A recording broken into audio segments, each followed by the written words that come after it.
Going through claims of voter fraud, part 2. The Minneapolis case of Liban Osman. A man self-incriminating himself, bragging about all the illegal ballot harvesting that he does. Money is everything. Money is the key in this world. If you ain't got money, you should not be here, period. You gotta have an investment to campaign. You gotta have a fundraisers. Numbers don't lie. Numbers don't lie. Wajida gaarigaygu waa buuxaa waxaas waa absent ballot salka yaala soo ma jeedin 300 clear month soo dhacday oo Jamal Usman. Ballot harvesting is collecting completed absentee ballots from voters and delivering them to polling places or election offices. These efforts often focus on helping elderly voters or people who live in remote areas ensure their ballot gets in on time. So ballot harvesting in and of itself is not bad because you're just helping other people turn in the votes that they otherwise wouldn't have turned in themselves. The problem is that anytime you have one person handling a bunch of other people's votes, it opens the door for fraud. And so that's why a lot of states have put regulations on ballot harvesting. Minnesota statute states that an agent may deliver or mail the return envelopes of not more than 3 voters in any election. So in Minnesota, you can turn in the votes for other people, but you can't do it for more than 3 voters. But on July 28, 2020, the Secretary of State was temporarily enjoined from enforcing that same statute that limited a person from assisting more than 3 voters. So essentially, that law was removed temporarily. This was because it created an unconstitutional burden on the right to vote, and the effects of the COVID-19 pandemic exacerbated that burden. Essentially, you have this large group of people who's unwilling to leave where they live to vote because of the COVID-19 pandemic. And so when you have these groups of people who are willing to grab these votes from these people and turn it in for them, now you allow for these people to exercise their constitutional right to vote. And that's exactly what Liban Osman was doing in his video. Liban is picking up ballots at the request of voters, he says, many of them elderly, something that because of various court decisions was permitted during a 5-week period this summer. You took that envelope and you just put it in the mail? And put it in the mailbox, the blue mailbox. Not knowing who they voted for?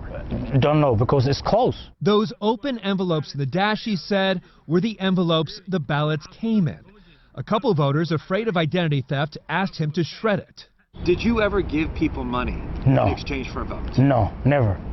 Did you ever tell them how to vote? No, never. So as a voter, you can request that someone pick up your ballot for you, but there are rules. Your agent must be at least 18 years old, have a pre-existing relationship with you, and cannot be a candidate. Also, the agent must show identification with their name and signature when returning a ballot. So my question would be, did he really have a pre-existing relationship with all 300 of those ballots that he supposedly dropped off for people? But when Fox 9 interviewed him, he said that the actual number was closer to 20. And when you look back at least the ballots that he's showing in the videos, 20 is a lot more in line than 300. Okay, what about when he mentions money? Because it seems like he's getting paid to do this. He's throwing shade at the skeleton campaigns of his brother's 11 opponents, stating a basic truth in modern politics. Money matters. So I was just, saying, like, if you want to run a campaign, you got to have money, and you need to have an office, and you need to have an employee. This is totally in line with what you see in the video as well. Lacag is everything.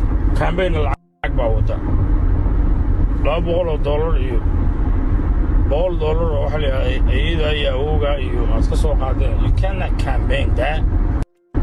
You gotta have an investment to campaign. It's also strange if you think about it. Why would he be posting a video boasting about committing a crime, like self-incriminating himself? That doesn't make any sense. The Minneapolis police also said that they were going to look into ballot harvesting as a result of that viral video, but no formal investigation ever got started. So the normal process is the police will look at something. If they think that it's worth looking into, then they'll open a formal case and investigate it criminally. And then after they look into all the evidence, then they'll send it to a prosecutor, and then the prosecutor will look over that evidence, and then they'll decide, okay, is there enough evidence here to where we think we can actually get a crime? And if they think that they can, then they will formally prosecute or charge the person, and then it gets looked at in court. But the Minneapolis police never actually opened up an actual case over the matter because of the lack of evidence. But the thing is, anybody can send their evidence to a prosecutor. So Veritas can send all the evidence, the stuff they're hiding, everything behind the scenes, they can send all of that to a prosecutor, and a prosecutor can look over over that and then formally prosecute. But they didn't. There was no case that ever got open from this. Having a bunch of ballots in your car is not a crime. Turning in a bunch of ballots is not a crime. Everything that Liban Osman supposedly did just was not a crime. Well, I'm not saying that we know he didn't commit a crime. I'm saying from the evidence, there's nothing that shows us he committed a crime. The only crime that really could have happened is if he actually filled out the ballots for those people, but there's just no evidence of this happening. And all it takes is one elderly person to speak up and be like, hey, this person filled out my ballot for me, and the police will immediately open up an investigation on it. And at least in this case, that never happened. These are the security measures for absentee ballots specifically. There must be more than one member who inspects the envelope, and a majority of the members must affirm it meets the following in order for it to be accepted. The voter's name and address must match the application. The voter signed the envelope. The voter's ID number matches the application. If it doesn't match the ID number, the signature must be confirmed to match the application. So step 2 just requires that the signature matches the name. This step is just a more stringent check on their signature, where they actually look at the two signatures side by side and make sure that they line up. Voter must be registered and eligible to vote, or the voter includes a properly completed registration application. So basically you can register to vote, you just have to send that registration form with your actual vote, and then they obviously affirm it to make sure that you actually pass as someone who can be registered to vote. The certificate has been completed as prescribed, and then obviously the voter has not already voted. So unless the person committing the fraud is helping the person apply for the ballot, there's no way that they're going to get through all of those security measures, because they just have no idea what that information is for each voter that they're stealing their absentee ballot from.